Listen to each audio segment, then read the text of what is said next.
बिस्मिल्लाहिर्रहमानिर्रहीम। अस्सलाम वालेकुम डियर स्टूडेंट्स, कैसे हैं आप सब? उम्मीद है खैरियत से होंगे। स्टूडेंट्स, आज हम ग्रामर का पॉइंट देख रहे हैं, कंडीशनल सेंटेंसेस। आज हम ग्रामर डिस्कस करेंगे। कंडीशनल सेंटेंसेस जैसा कि नाम से जाहिर है, कंडीशन यानी कोई शर्त। ऐसे फिक्रात के अंदर कोई ना कोई शर्त मौजूद होती है और उस शर्त के आंसर में कोई ना कोई रिवॉर्ड होता है, किसी अच्छा रिवॉर्ड भी होता है, कोई बुरा भी होता है। तो ये दो क्लॉजेस पर ये सेंटेंसेस मुश्तमिल होते हैं। हम यूं कह सकते हैं कि कंडीशनल सेंटेंसेस की दो क्लॉजेस होती हैं। एक इफ क्लॉज होती है और दूसरी मेन क्लॉज होती है। अब देखिए, इनकी टाइप्स की तरफ बढ़ते हैं हम। कौन कौन सी टाइप्स हैं? पहली टाइप है जीरो कंडीशनल, दूसरी आप देखें तो फर्स्ट कंडीशनल, फिर सेकंड कंडीशनल और finally third conditional. Zero conditional क्या है? इसमें कोई ना कोई शर्त बयान की जाती है, मैं आपको पहले ही बता चुकी हूँ। लेकिन यहाँ पर जो फिक्रे के दो हिस्से हैं, इफ क्लॉज और दूसरी है मेन क्लॉज, आप देखें तो इनके अंदर किसी किस्म का कोई चेंज नहीं आता। दोनों में टेंस सेम ही रहता है, टेंस के अंदर तब्दीली नहीं आती। जीरो कंडीशनल ऐसे ही फिक्रे होते हैं जो अमूमी तौर पर कोई सच्चाई बयान करते हैं, कोई फैक्ट होता है, कोई साइंटिफिक फैक्ट उसके अंदर दिखाया जाता है। तो वो फिक्रात जो होते हैं जीरो कंडीशनल होते हैं। फॉर एग्जाम्पल हम देखते हैं, फिक्रे के दो हिस्से हैं, इफ क्लॉज और मेन क्लॉज, और कोमा के साथ इन दोनों को सेपरेट किया जाता है। फिक्रा है आपका, if you are healthy nothing is lost. अगर आपके पास सेहत है तो फिर कुछ भी आपसे खोया नहीं है। तो सब कुछ आपके पास है अगर आपके पास सेहत है। तो ये एक फैक्ट है, ये एक सच्चाई है। तो आप देखिए, यहाँ पर आर का इस्तेमाल हुआ, इसमें सिंपल प्रेजेंट टेंस यूज होता है, इज आर एम का इस्तेमाल भी होता है, फर्स्ट फॉर्म का इस्तेमाल भी होता है। और फिक्रे के दूसरे हिस्से में जो रिवॉर्ड होता है, जो मेन क्लॉज होता है, उसमें भी आप कहेंगे कि प्रेजेंट टेंस ही इस्तेमाल होगा, फर्स्ट फॉर्म इस्तेमाल होगी, इज आर एम का इस्तेमाल भी हो सकता है। If you are healthy comma nothing is lost, तो कुछ भी नहीं खोया। नेक्स्ट आप देखिए, if you freeze something comma, अगर आप किसी चीज को फ्रीज करते हैं, इट डजेंट डिके, तो वो खराब नहीं होती।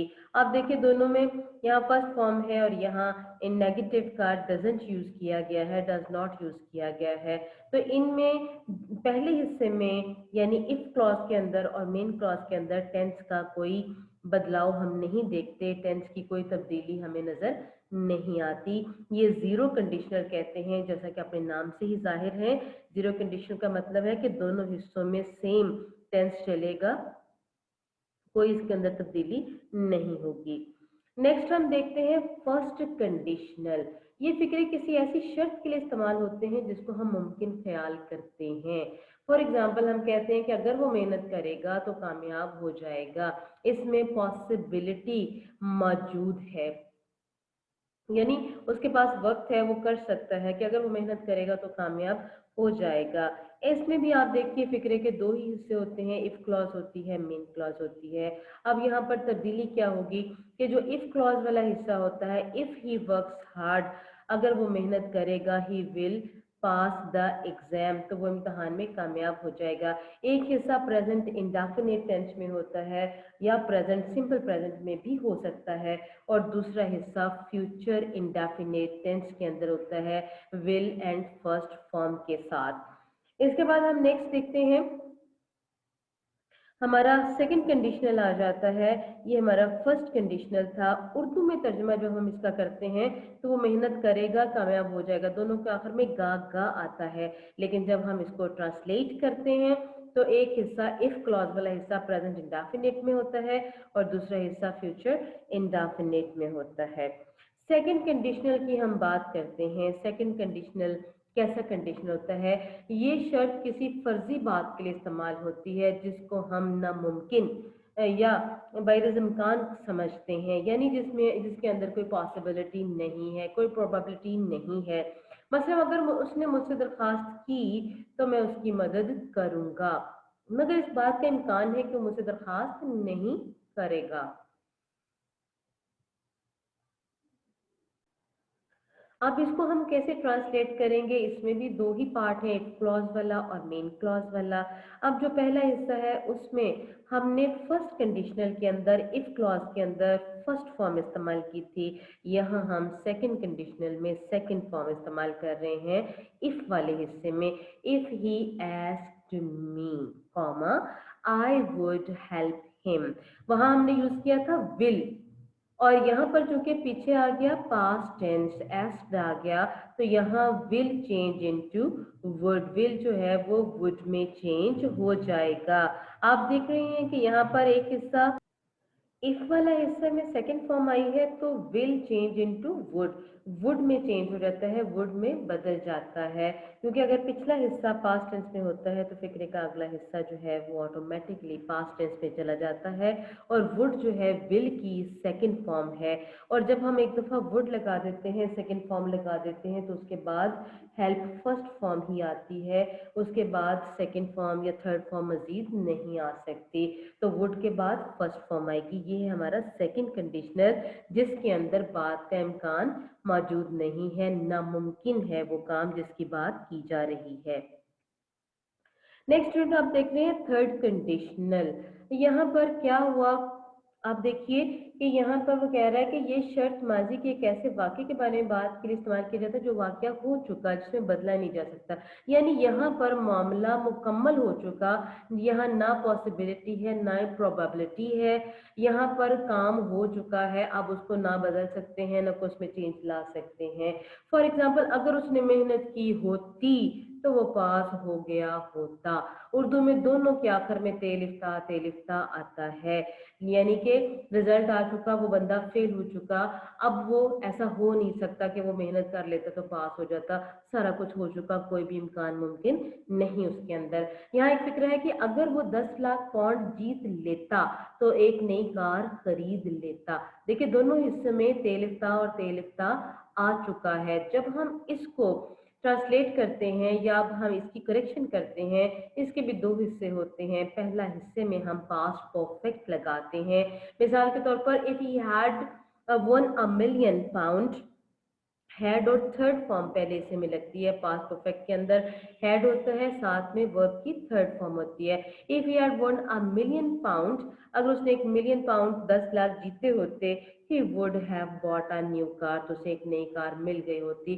दूसरे हिस्से में वुड हैव आता है, साथ में थर्ड फॉर्म आती है, पहले हिस्से में हैड और थर्ड फॉर्म, दूसरे हिस्से में वुड हैव और थर्ड फॉर्म आती है। तो स्टूडेंट्स ये थे हमारी तीनों काइंड्स कंडीशनल सेंटेंसेस की, और इसके अलावा फर्दर भी मैं आपको और भी ग्रामर के पॉइंट्स बताऊंगी, ग्रामर कराऊंगी आपको लेक्चर्स के अंदर। ये आपके कंडीशनल थे, जीरो कंडीशनल हमने देखा, फिर फर्स्ट देखा, फिर सेकंड और फिर थर्ड कंडीशनल।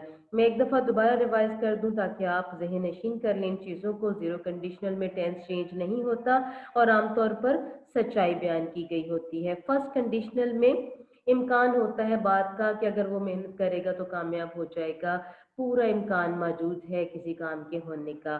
जो सेकंड कंडीशनल होता है उसमें नामुमकिन है चीज़, उसके अंदर ऐसा होगा नहीं कि जैसा हम सोच रहे हैं कि अगर उसने मेहनत की होती या उसने अगर उसने मेहनत की तो वो पास हो जाएगा, तो उसमें इम्कान नहीं, मतलब वो मेहनत नहीं करने वाला। और थर्ड कंडीशनल में ये है कि हर इम्कान ख़त्म हो गया, हर पॉसिबिलिटी ख़त्म हो गई, तमाम मामला ख़त्म हो गए और नतीजा सामने आ गया कि अगर उसने मेहनत की होती तो वो कामयाब हो जाता। उर्दू में तेलिफ्ता दोनों के आखिर में आता है।